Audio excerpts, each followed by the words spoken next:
same thing. It's almost like it's the blood of all these green things that you're getting into. So we're going to move on with the program. Next up is another good friend of mine, Kaspars Vendelis. He's been really facilitating this biohacking community in Latvia, runs biohacking.lv, and I'm really amazed what this guy's been kind of able to achieve in a very short time. It's one of the largest Baltic biohacking conferences. They've been putting together great program inspired by Biohacker Summit, but they have their own twist to it. So, welcome on stage, Kaspars Vendelis.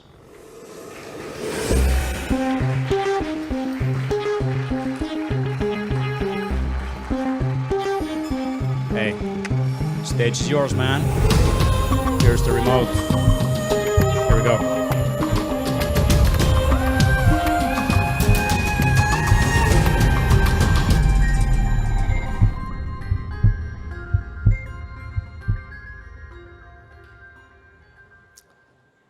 So, do you guys ever feel lonely? Raise your hand if you sometimes feel lonely. Keep your hand up, and you can put down your hand if you feel that your loneliness is too often. It's just, that stays on you, if you raise or you hold the hand. For me, I remember very vividly that moment that actually changed my life. That was the time before we didn't have WhatsApp, Facebook messengers, we didn't have Skype, we didn't have any cheap airlines like EasyJet and Ryanair's. And the email even was not the huge case. I studied in Switzerland for 3 years. And the communication with my home, with my friends, was most of the time with handwritten letters. Do you ever write handwritten letters? Seldom. Very seldom. That was the best moment when I came back home from the university. I lived in a guest family, and every time I saw a letter on the stairs, I got like my blood pumping, like the dopamine rush, the serotonin, oxytocin, all the happy chemicals pumping up. The same thing that happens right now when you open the Instagram and you see those hearts. The same thing. The only problem, it happened like once in 2 or 3 weeks. So very, very seldom. And I felt lonely, although I had some friends and everything, but I somehow felt that I am missing something. This was the fear of missing out. Even before that was a term, this FOMO. I experienced that like in 1997. So at some point I decided it's too much, I'm coming back home. Although everybody said to me, it's stupid. You are studying in Switzerland, right? So really good place to be. But this feeling of being lonely was too much that I just came back home. And didn't finish, I quit, like Steve Jobs. But I also like the feeling of being abroad, learning new things, new people, and so like that. So at that moment, I actually decided, when I grow up, when I get my own family, when everything's gonna be great, I got my kids, I want to go somewhere abroad and live again for several years. So my dream, my wish came true, and I got an opportunity to go to Dubai. Again, the place where rich people live. And I went there with my whole family. I lived there for 2 years. This is my family. But the problem was that this business condition, I got a partner there to set up the business, to get things running. I had to spend there like 6 or 7 months alone again. But at that time, I just decided, okay, right, we have WhatsApp, Messenger, Skype, emails, cheap airlines, let's do that. So I went there, lived there. I even celebrated Christmas over the Skype. Have you ever partied in Skype with friends? Drank beer or something? You did that? It's fun, but no fun. So I felt that lonely feeling again. For the second time, that was miserable. That was the worst 6 months in my life after those 3 years in Switzerland. So everything turned out well. And as you see in this picture, we went to Dubai as 4, came back as 5. This is the birth certificate of my daughter. My youngest one is born there. Everything was good. And even my youngest daughter, Kate, she's born in 4035, according to Islam calendar, which is a fun fact. So once we are at the topic of kids, the third piece of the story I would like to share regarding kids and how it makes sense for my whole idea beyond biohacking and quantified self. Who has kids here? Okay, those people that have children probably know the eyes of the children asking for Legos, for sweets, and all those kind of stuff. And they can be quite persuasive, and eventually sometimes you buy them those things. And these are the times when you decide it's better to go for minimalist lifestyle. So, but one thing their eyes actually don't lie is when you look in their eyes, when you put up the shoes before you go for, I don't know, evening training or something like that, when they ask you this question, Daddy, are you leaving this evening? And their eyes are totally different when they ask this question as opposed to buying new Lego friends. That's because all they ask are stuff, but all they need is being present, sharing love with them. So, and these are the things actually that are beyond biohacking and quantified self, which I would like to actually integrate into the biohacking movement in general. And I would call it, as opposed to quantified self, I would call it connectified self. And further, I will go deeper a little bit into the biology, evolutionary theory, why it makes sense to talk about those things.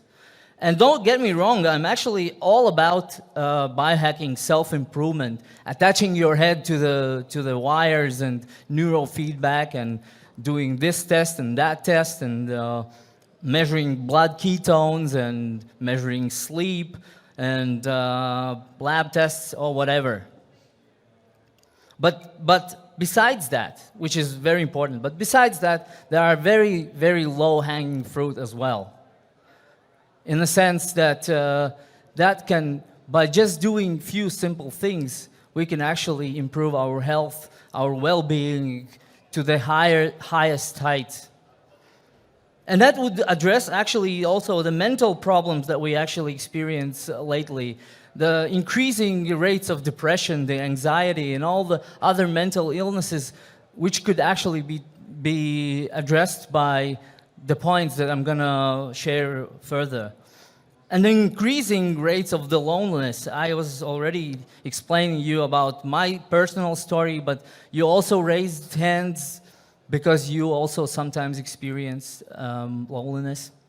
And not only old people are lonely, but also the young ones, because these social networks that are supposed to be social, they actually create kind of fake social activity, and at the same time people stay lonely.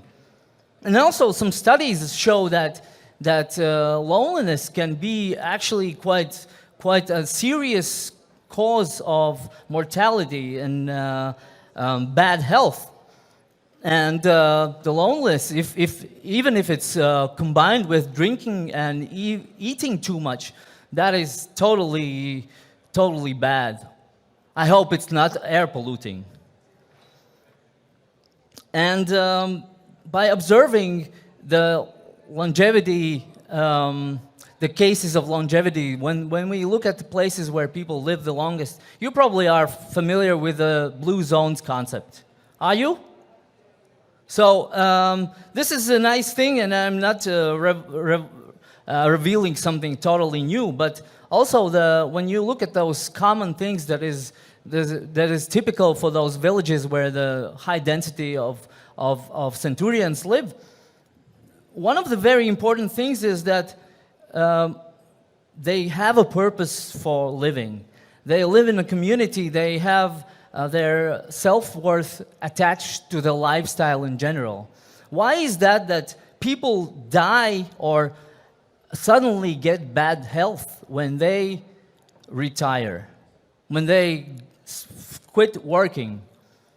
It's because when you attach your value to the job that you are executing, you're doing, and all of a sudden you stop doing that, all of a sudden you kind of feel useless towards the society. And that makes people die. My father died at the age of 65, which actually quite good corresponds to the age when people retire. And belonging into the community, clubs, groups, things like that. This is all very typical for those people living in those blue zones. And if you try to combine and move naturally and have lunch eating together, that is actually quite an easy way. But so that it doesn't stay in the level of the psychology and so sort of emotional level, I actually want to address this thing also from the biology and biochemistry perspective. And this is about safety. You guys have heard today a lot about the parasympathetic and sympathetic nervous system, this autonomous nervous system that drives our fight or flight reflexes and rest and digest when we want to feel kind of good. This is all about the safety. But there is one more level of this autonomic nervous system, which is actually developed by the scientist in the name of Stephen Porges. Have you heard of him? Well, actually quite an important guy in terms of this guy actually is the creator, or let's say he developed the idea of the heart rate variability. And you know heart rate variability as a measurement test.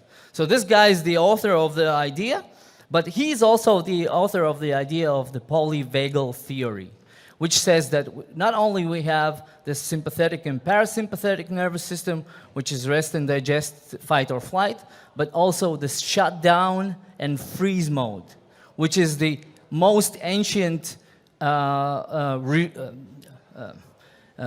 regime that we can operate in. Like for instance, if a predator catches a prey, first maybe the prey will be in the fight or flight mode, so it has a chance just to fight or maybe flee. But if it doesn't have any chance anymore, it goes into the shutdown mode, which means it can play dead, like cat catches the mouse and mouse plays dead. Cat thinks, oh, it's dead, loses interest, gets distracted, turns away, mouse kind of relives again and flees off.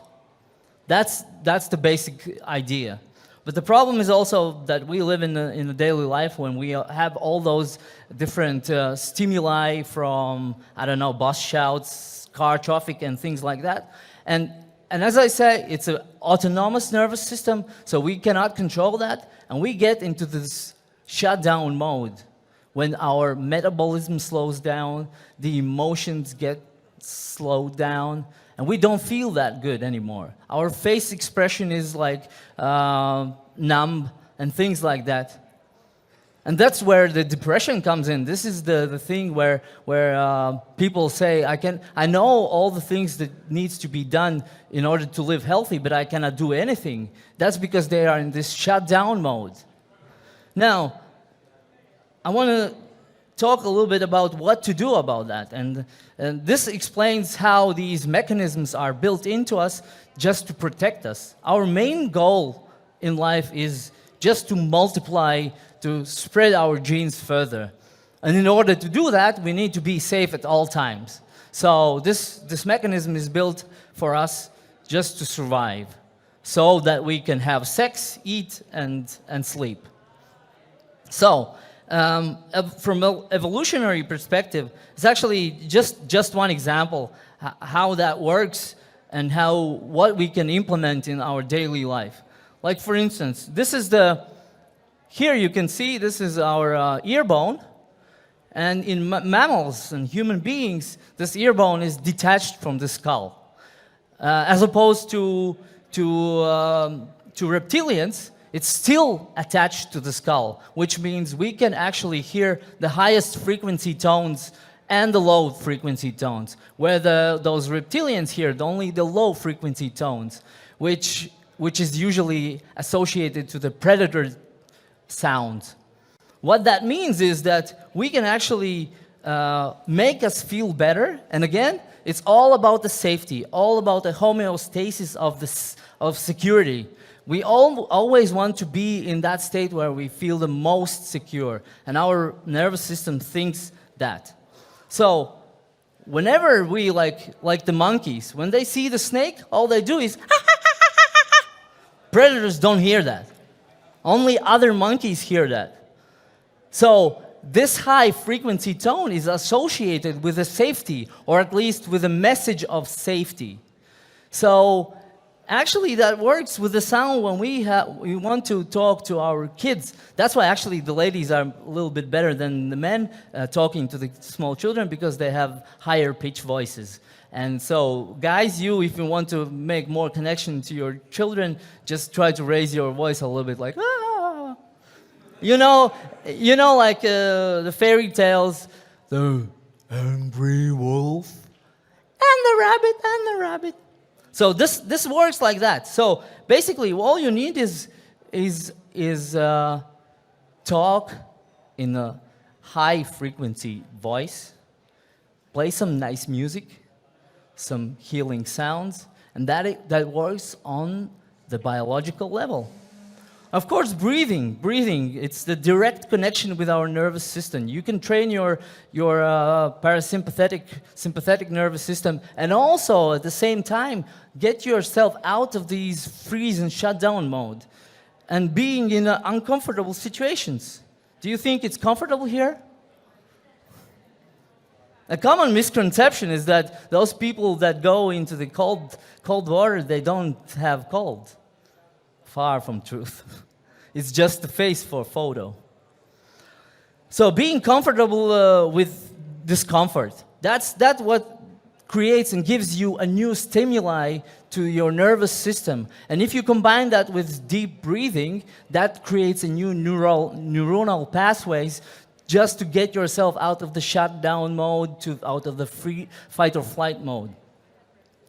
You know, also, we are creatures that for the several years before we grow up are totally dependent on other people. So that's how our nervous system is also connected to others, being always dependent on others. That's why we feel sometimes alone when we don't experience those human touches. That's why it's important to touch skin to skin. That's why I felt lonely when I was in Switzerland, because, letter, handwritten, no touching. So, and hugs. Have you heard about hugs? That it helps you release oxytocin? It's like the standard things already. But take 6 seconds to hug one another just to get your oxytocin, your happiness levels increase. And because that is like, oh, it's sweet. How does that relate to biohacking? You would ask. So I would say the connection to others, please perceive that as a pill. Because biohackers use pills, right? Some supplements. So that's why I would treat the connection to other people, hugs, and all those emotional things as the supplements to your well-being on a daily basis, and preferably before mealtime.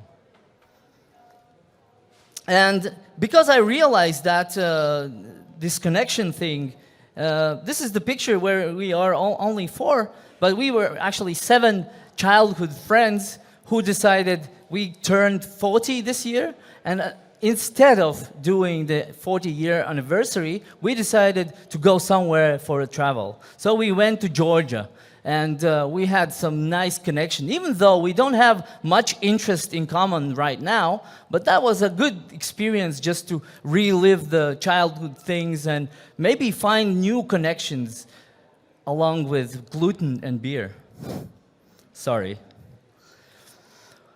And one of the last things that I want to say here is that also that what makes you come out of the shutdown modes is experience some kind of difficulty, of hardship. Actually, that explains why those things are very popular lately. You know, Spartan races, Ironmans, and things like that, because that makes you trigger your nervous system in a way that sometimes you feel stuck, which is this shutdown mode, and you start skydiving, bungee jumping, things like that. That you can explain that by just looking at this autonomous nervous system. What's also good, but maybe less related to connection and community building, is appreciation and being grateful for things. I heard a few times already today this thing, and if you cannot come up with these things for what you are grateful, then just imagine this picture and imagine what we have right now, and that time is operation without anesthesia.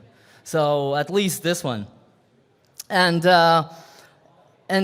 what also you can see this community building. Maybe this picture is not that good, but also this is during the World War II in London subway station, and people actually experienced so much closeness because the hardship from the objective world actually make people more connected, because people feel again this childhood thing where you depend on others. And basically, if you look at the biology and biochemistry, there's this neurotransmitter which is called Vasopressin. Have you heard of it? I mean, there are a few guys, specialists and experts, but this one is actually responsible for risking your life for the sake of others. This one explains why people are willing to go to war, to defend your country,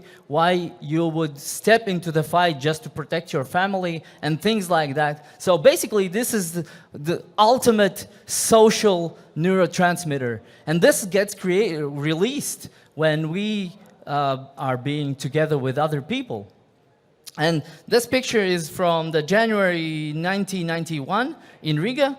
And that very same thing happened also in Lithuania and in Estonia as well. That was the time where people just sat at the fireplace, shared soup, tea, and just stood there and actually were ready to go against the tanks just to protect and build a new country. So this is just a nice examples how not on the emotional level, but actually on the biochemistry level, these things work. So, and ultimately, what we decided in Riga, in Latvia, just to create for us this purpose, this huge goal, the mission, because we know those things are important in our biochemistry, but also in general to communicate to other people, is by the year 2035, we decided, meaning me and the biohacking community, we decided we want Latvia to become #1 European happiest country according to World Happiness Index. So, and this is now our goal as a biohackers. Goal in and of itself is actually quite nice to have, right? Even if we don't succeed, still nice, worthwhile pursuing. But what we imagine actually that under this goal, many other communities and people would subscribe and bring the whole society together. That's why we decided to do that. And we do it by organizing conference, different meetups. We already have the biohacking conference in April this year, and we will have the next one April next year. We aim to do that as the biggest biohackers conference in the Baltic countries. So this is how we plan to stay connected, to be connected. And actually, I encourage you also to be and stay connected now and forever. Thank you very much. Hey. And you can hug. You can hug each other. Thank you, my friend. What do you think about using sticks for children? You know, isn't tempting sometimes? Conditioning. Yeah, conditioning. Imagine like schools used to have these things like, hey, you know, behave. So I think it's very important to bring the social aspect to it. Like often we are too focused on ourselves, and it's in the end it's loneliness and lack of connection and all of that that can also kill you in the end. So thank you very much for bringing that really important aspect into this conference. So awesome. Thank you, Kaspars. And thank you for all of you too. Applause to yourself. Cool. It's time for final keynote. So with Jaakko Halmetoja, I've been working on the Biohacker's Handbook, and we've known for many years, and he's always a source of inspiration, not just from